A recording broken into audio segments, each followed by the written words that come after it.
Meditaremos agora sobre as palavras de Jesus no Evangelho de Marcos, capítulo 9, onde ele vai dizer: tudo é possível ao que crer. Em determinado momento da maravilhosa narrativa do Evangelho, os discípulos estavam no barco junto a Jesus. Porém, Jesus estava dormindo tranquilamente, enquanto os discípulos estavam então cuidando dos afazeres dentro deste barco.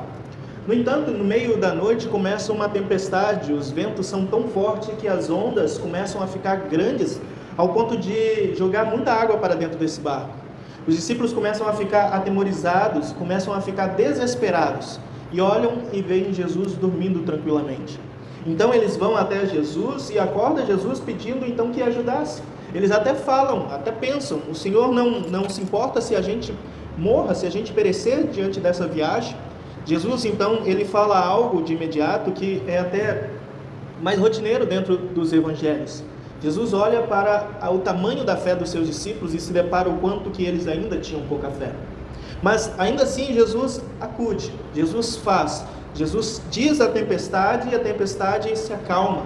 Ao ponto de que os discípulos mais uma vez ficam admirados e falam: quem é esse que fala e o vento e o mar lhe obedecem? Essa admiração quanto aos feitos de Jesus não seria a primeira vez dentro do Evangelho, mas em outros momentos os discípulos tiveram a oportunidade de presenciar coisas memoráveis e maravilhosas que Jesus tinha feito. Ao ponto de que mais tarde todas essas coisas parte dessas coisas foram anotadas e detalhadas por alguns desses discípulos, como Pedro talvez tenha relatado a Marcos, esse que escreveu o Evangelho lido por nós nesse momento. Os feitos de Jesus iam desde ensinos teológicos, ensinos que até mesmo líderes daquele tempo não conseguiam entender e compreender o que Jesus dizia, como Nicodemos, um professor renomado naquele tempo, não entendeu diretamente aquilo que Jesus estava lhe ensinando. Mas também curas de pessoas que estavam doentes, doenças que eram impensadas ter curas naquele momento. Curas de pessoas que eram deficientes e assim tinham nascido também deficientes, cegas, surdas ou não eram capazes de andar. Curas de pessoas que estavam endemoniadas, como no caso do Evangelho de hoje, capítulo 9 de Marcos, um menino que estava endemoniado há muito tempo. Ou no Evangelho de Marcos da semana passada, onde uma mãe veio até Jesus desesperada porque a sua filha também estava possuída há muito tempo. Mas há outros momentos que são fantásticos, como por exemplo, deve ter sido maravilhoso presenciar a parte da gloriosa imagem de Jesus no Monte da Transfiguração. Esse mesmo capítulo 9 de Marcos mostra para nós que Elias e Moisés apareceram a Jesus lá em cima desse monte.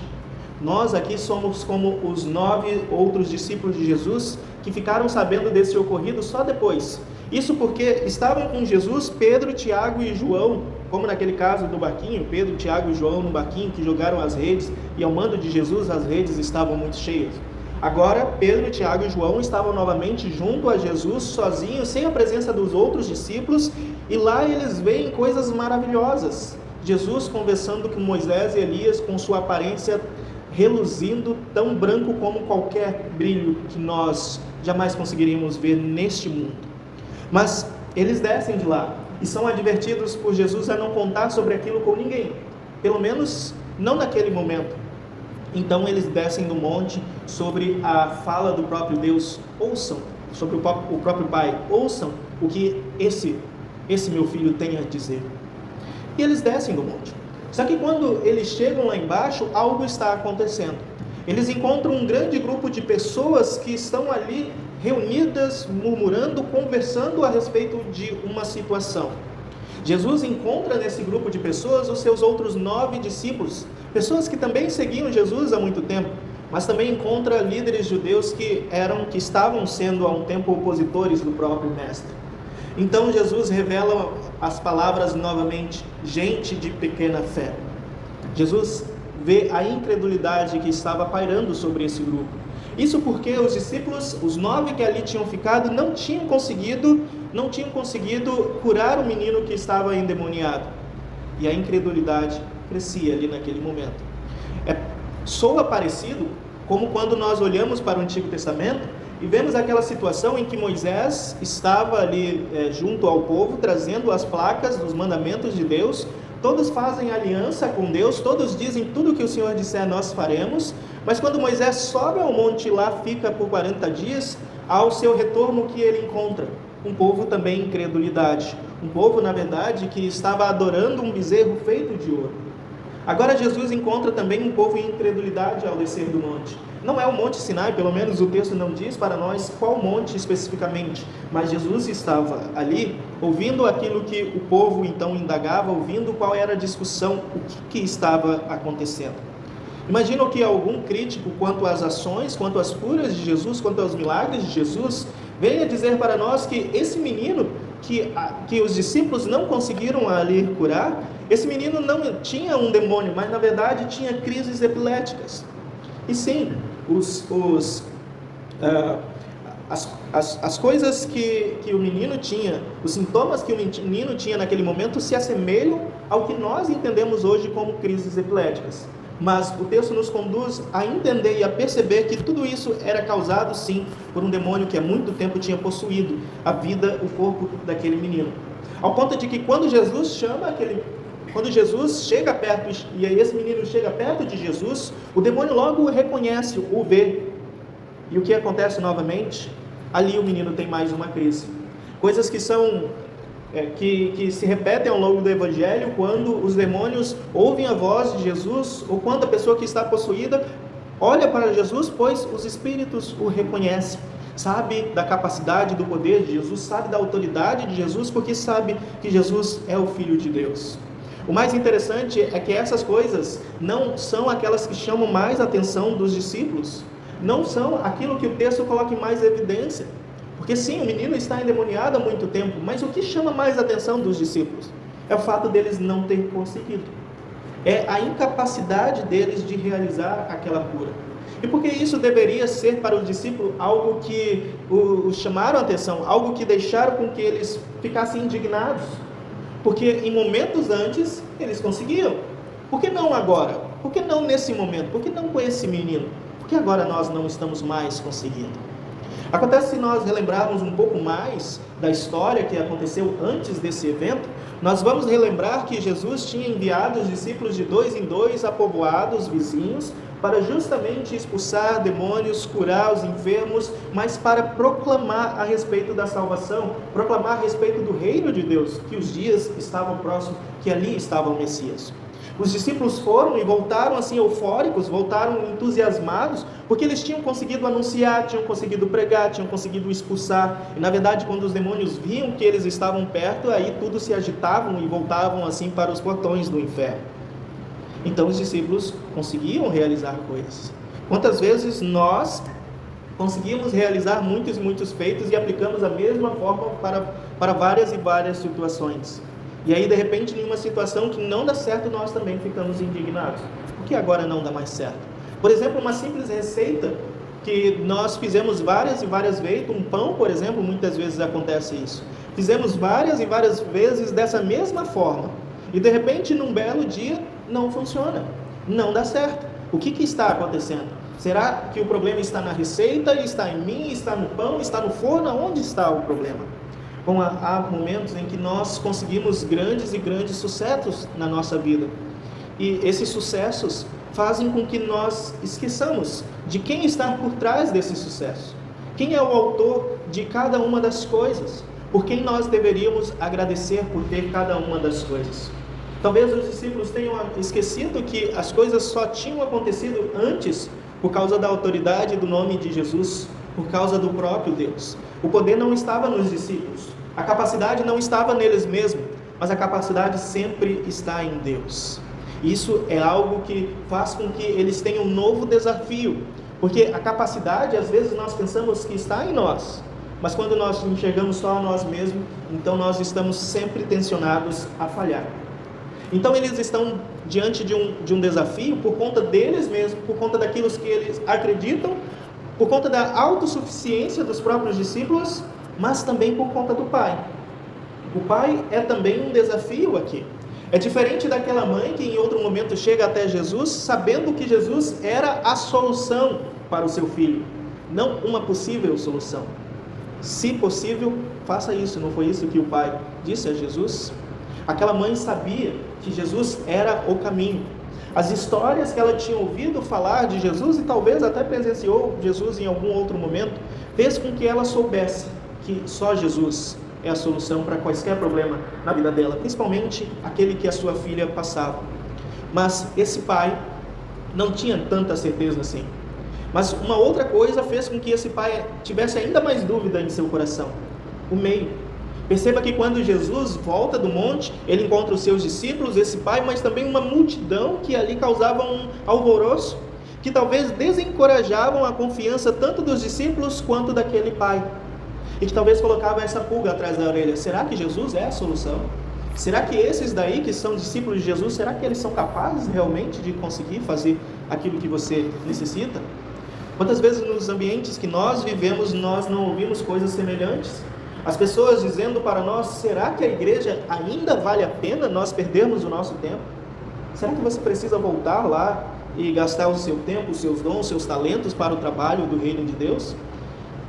Nós vivemos em um tempo em que até se diz que igreja é coisa do passado, que anunciar o evangelho como ele deve ser não é algo que se deve fazer na modernidade, pois os tempos são outros. Ou seja, há muitos motivos, há muitas coisas que tentam nos desencorajar a continuar a anunciar o evangelho, a continuar a vir para os bancos dessa igreja que nós vemos, que não só a nós, mas várias igrejas que anunciam a Cristo da forma como deve ser anunciado, têm tido o problema do esvaziamento. Por isso nós sabemos que o meio também faz com que nós tenhamos esse desânimo. O meio também influencia a nossa forma de pensar, e o meio também influencia a nossa forma de crer. Por isso há momentos que somos como o pai desse menino, onde até as nossas orações nós fazemos já sem realmente acreditar que Deus irá nos ouvir. Até o nosso convite a outras pessoas nós fazemos sem realmente ter certeza, duvidando que essas pessoas irão nos ouvir a mensagem de Deus. Por vezes nós até deixamos de testemunhar porque nós pensamos: não vai fazer diferença, essa pessoa não vai realmente nem ouvir o que nós temos a dizer. Assim como esse pai, ele chega até Jesus apenas com uma certeza: ele precisa da ajuda para o seu filho, ele precisa buscar algo para o seu filho. Essa necessidade, ela não vem apenas em Jesus, mas pode ser que Jesus seja um caminho. Se possível, se o Senhor puder ajudar, ajude o meu filho. Mas se não puder, também procurarei um outro momento. Aliás, nós sabemos que esse pai está desesperado a partir da conversa que ele tem com o próprio Jesus. Jesus cria a empatia, cria o caminho, chega até esse pai e pergunta algo que ele até já sabe. Desde quando esse menino está assim? E nós descobrimos nessa conversa, nessa empatia, que Jesus traz esse pai para o seu lado para causar a fé, para que esse pai possa acreditar em Jesus, ou crer em Jesus. Nós sabemos que esse menino já várias vezes já foi atentado contra a própria vida por conta desse próprio demônio. Por isso, não custa ir até Jesus, não custa nada tentar, não custa nada procurar aonde pode ser que esteja a salvação. Normalmente nesse mês de setembro, e aqui há algo que faz com que tenhamos um contato maior com esse mês de setembro, onde nós vemos as campanhas, do Setembro Amarelo, algo que não deve ser tido por nós apenas como uma luta desse mês, mas do ano todo. Mas o mês de setembro tem essa campanha que nos faz lembrar que nós somos pessoas físicas, mas também mentais. E a mente é aquilo que pode nos fragilizar tanto quanto as nossas ações. Assim nós vemos pessoas que estão ao nosso lado, estão sofrendo mentalmente, pessoas que estão desencorajadas, desanimadas e isoladas. Não digo que olhando para esse pai, de repente esse pai estava num desespero que o levou até a depressão ou a ansiedade. Talvez poderia levar caso não conseguisse ajuda para o seu filho. Mas nós vemos que o desacreditar em Jesus, desacreditar que a oração pode ser ouvida, não ter ânimo quando há uma mudança de realidade, nada vai funcionar, e duvidar até de si mesmo, são coisas que assemelham aqui, tanto desse pai quanto as pessoas que têm essas lutas diárias mentais. Por isso a verdade Jesus anuncia, a verdade é dita por Jesus. Tudo isso pode ser feito ao que crer através também da oração. é necessário ter oração, é necessário ter fé. A fé é aquilo que é fundamental em todas as situações, tanto situações festivas, felizes, quanto situações difíceis, de lutas físicas ou mentais. Não existe vida mansa também, isso é o que Jesus anuncia para nós. Não existe vida mansa nem para aquele que crê, nem para aquele que não crê. A diferença é que aquele que crê, aliás, sabe que diante da vida dura tem aquele que pode confiar. Aquele que faz com que a situação mude, aquele que não existem barreiras, aquele que traz conteúdo à nossa fé. E por que eu digo isso? Porque às vezes nós ouvimos o ditado: o importante é ter fé. Sim, é importante ter fé, mas que fé? Qual é o conteúdo dessa fé? Se essa fé for uma fé na humanidade, for uma fé nas pessoas, for uma fé nos bens, for uma fé num Deus de barganha, por exemplo, um Deus de que se eu tiver fé, tudo vai ser bom, tudo vai ser bem. Um Deus de que se eu fizer isso, Ele vai me dar o dobro. O Deus de que se eu pagar, se eu me humilhar, bom, aí não é uma fé no conteúdo certo. É uma fé na troca. É uma fé em situações boas, mas não nos prepara para situações difíceis que essa vida pode e com certeza irá nos dar. Por isso, esse tudo é possível ao que crer deve ser encarado por nós, primeiramente, primordialmente, como salvação. A respeito da salvação, pois nós somos salvos mediante a fé. O próprio Cristo, no capítulo 10, no capítulo seguinte a esse que nós lemos, ele vai dizer que uma pessoa só é possível ser salva porque para Deus nada é impossível. E lá ele fala no contexto de dinheiro, diante de uma pessoa rica que chega diante do próprio Jesus e não está disposto a se doar tudo que tem por conta do reino de Deus. Tudo é possível ao que crê, diz respeito à salvação. Porque primeiramente, a salvação deixou de ser possibilidade para nós e passou a ser realidade para nós na cruz, em Jesus. Quando o próprio Jesus entregou o seu próprio corpo à morte, e essa morte não é mais para nós um fim, aliás, a morte se torna em Jesus o início, uma nova era em Deus. Tal como aconteceu com aquele pai novamente, que depois das palavras, depois da cura de Jesus, ele olha para o seu filho, vê o seu filho jogado ao chão, vê as pessoas do lado dizendo: está morto. E agora, como é que fica o coração? É mais uma provação diante da fé que acabou de nascer, que acabou de surgir, que acabou de ser suplementada em Jesus. Mas Jesus o chama, Jesus o levanta pelas mãos, Jesus o coloca de pé, e esse menino olha para Jesus pela primeira vez, depois de muito tempo, são e salvo, e esse menino está vivo. Assim nós temos uma certeza também, que nós podemos lembrar diante desse evento, mesmo se a morte vier para nós, ela não será o fim, pois semelhante a esse menino, Cristo também nos pegará pela mão, mostrando que tudo é possível ao que crê, porque pela fé nós também seremos ressuscitados.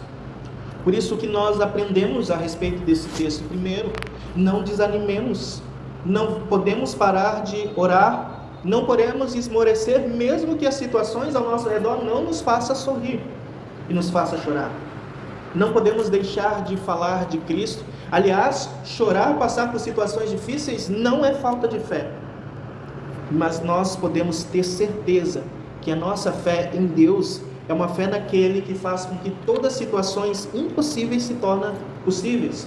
É aquele que pode resolver todos os sofrimentos, porque, aliás, aquilo que parecia para nós uma aparente derrota, que é o próprio diabo, isso foi resolvido por Deus. E isso para nós é impossível. Não temos poder contra o diabo. Mas Deus, em sua infinita graça e misericórdia, foi até a morte de cruz para trazer essa vitória para todo aquele que crê. E isso Cristo diz na cruz: agora já está consumado. Por isso nós podemos ter certeza, tudo é possível ao que crê. Assim, meus queridos irmãos, possamos ter essa fé forte, firme em Cristo. E quando ela estiver titubeante ou fraca, não desanimemos, mas procuremos ainda mais a Cristo em nossas orações, na palavra, na Santa Ceia e em todos os meios que Deus nos deu para estarmos ainda mais ligados com esse que é o autor e vitorioso dessa vida. Assim nós criamos hoje para sempre. Amém.